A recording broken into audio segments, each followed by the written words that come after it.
ಎಲ್ರಿಗೂ ನಮಸ್ಕಾರ. ಹಬ್ಬಬ್ಬ ದೇವಸ್ಥಾನದಲ್ಲಿ ಎಷ್ಟು ಜನ ಅಂತೀರಾ?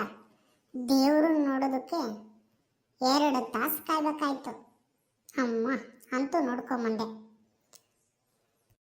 ಹಾಗಾದ್ರೆ ದೇವ್ರು ಅಂದ್ರೆ ಗುಡಿಯಲ್ಲಿರೋ ದೇವ್ರು ಮಾತ್ರ ದೇವ್ರನ್ನ? ಗುಡಿಯಲ್ಲಿರೋ ದೇವ್ರೂ ದೇವ್ರೆ, ಅದೇ ರೀತಿಯಾಗಿ ಇನ್ಯಾರೆಲ್ಲ ದೇವ್ರು ಅಂತೇಳಿ ಈ ಪದ್ಯದ ಮೂಲಕ ನಾವು ನೋಡೋಣ ಬನ್ನಿ.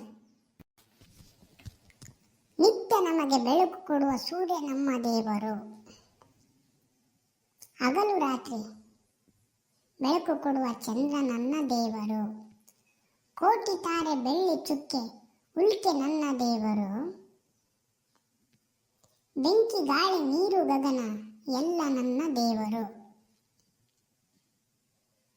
ಹಚ್ಚ ಹಸಿರು ಒದ್ದ ನಿಂತ ಭೂಮಿ ನನ್ನ ದೇವರು, ಗುಡ್ಡ ಬೆಟ್ಟ ಕಾಡು ಮೇಡು ಒಳಗಳೆಲ್ಲ ದೇವರು, ಒಲದಿ ಬೆವರು ಸುರಿಸಿ ದುಡಿದ ರೈತ ನನ್ನ ದೇವರು, ದೇಶಕ್ಕಾಗಿ ಶ್ರಮಿಸುತ್ತಿರುವ ಯೋಧ ನನ್ನ ದೇವರು, ತಂದೆ ತಾಯಿ ಬಂಧು ಬಳಗವೆಲ್ಲ ನನ್ನ ದೇವರು, ವಿದ್ಯೆ ಕಲಿಸಿ ಹಿತವ ದುಡಿವ ಗುರುಗಳೆಲ್ಲ ದೇವರು, ನನ್ನ ದೇವರಿವರು ನಿತ್ಯ ನನಗೆ ಕಾಣುತ್ತಿರುವರು, ಶುದ್ಧ ಮನದಿ ಬೇಡಿದ್ದನ್ನು ನೀಡಿ ಪೊರೆಯುತ್ತಿರುವರು.